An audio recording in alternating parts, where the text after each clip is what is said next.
नमो नमः. मी डॉक्टर कांचन. आज आषाढाचा प्रथम दिवस म्हणजेच कालिदास दिन. हा दिवस सर्वत्र उत्सवाच्या स्वरूपात साजरा केला जातो. संस्कृत अनुरागी संस्कृत दिन म्हणून सुद्धा या दिवसाला साजरं करतात. तर कालिदासाला भावलेली संस्कृत, तिची गोडी खरोखर अवर्णनीय आहे. आणि ह्या संस्कृत भाषेविषयीच आज माझी कविता आहे. कवितेचं नाव आहे संस्कृत. ऐकूया तर कविता. भारताचा मान संस्कृत, ईश्वराचं दान संस्कृत. भारताचा मान संस्कृत, ईश्वराचं दान संस्कृत.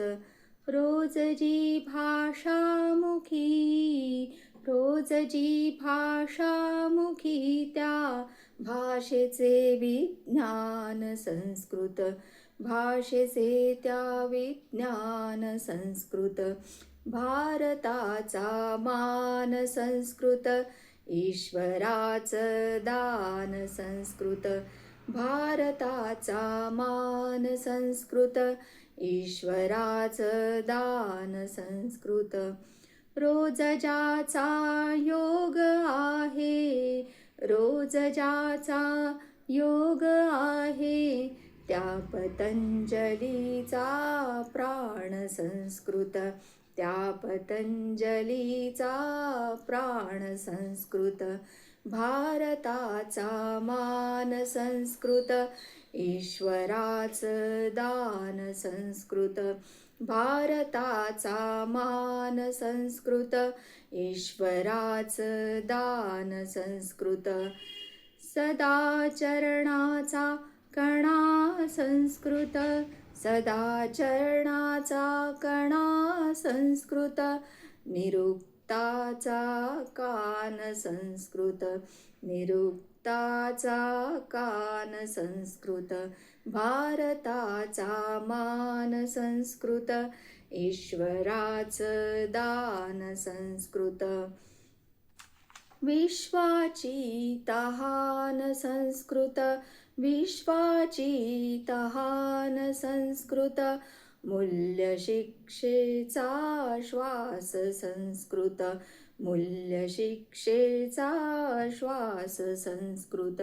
भारताचा मान संस्कृत, ईश्वराचं दान संस्कृत.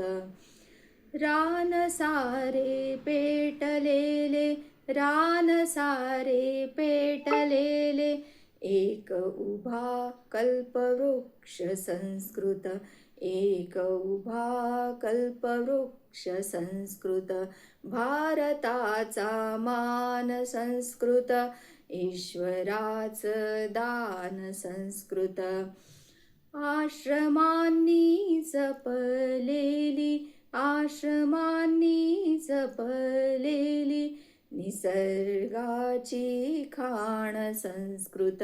निसर्गाची खाण संस्कृत. यज्ञयागाच्या हवीने, यज्ञयागाच्या हवीने, आसमंत पवित्र संस्कृत. आसमंत पवित्र संस्कृत. भारताचा मान संस्कृत, ईश्वराचं दान संस्कृत. भारताचा मान संस्कृत, ईश्वराचं दान संस्कृत. संस्कृतीला रक्षणारे, संस्कृतीला रक्षणारे, चक्र ते सुदर्शन संस्कृत. चक्र ते सुदर्शन संस्कृत. भारताचा मान संस्कृत, ईश्वराचं दान संस्कृत. भारताचा मान संस्कृत, ईश्वराचं दान संस्कृत. तर अशी ही कविता आहे. यामध्ये आपण बघितलं असेल की संस्कृत भाषेविषयी म्हटलं आहे, तिची महती सांगितलेली आहे की ही मान आहे आपल्या भारताचा. आणि त्यानंतर म्हटलं आहे की संस्कृताचा संस्कृतामध्ये जे निरुक्त आणि शिक्षा ग्रंथ आहेत, वेदांग आहेत हे, की वेदांना समजून घेण्यासाठी अशी योजना केलेली आहे की त्या त्या ग्रंथांचा अभ्यास केल्याशिवाय, वेदांगांचा अभ्यास केल्याशिवाय ते आपण वेदांचं पठण व्यवस्थितपणे करू शकणार नाही. तर त्यासाठी या वेदांगांची योजना आहे.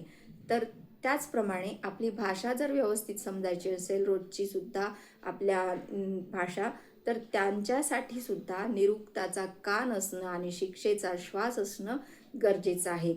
आणि मूल्य शिक्षण तर आज त्याची अत्यंत गरज आहे. मूल्य शिक्षणसुद्धा आज शिक्षेचा श्वास बनलेला आहे.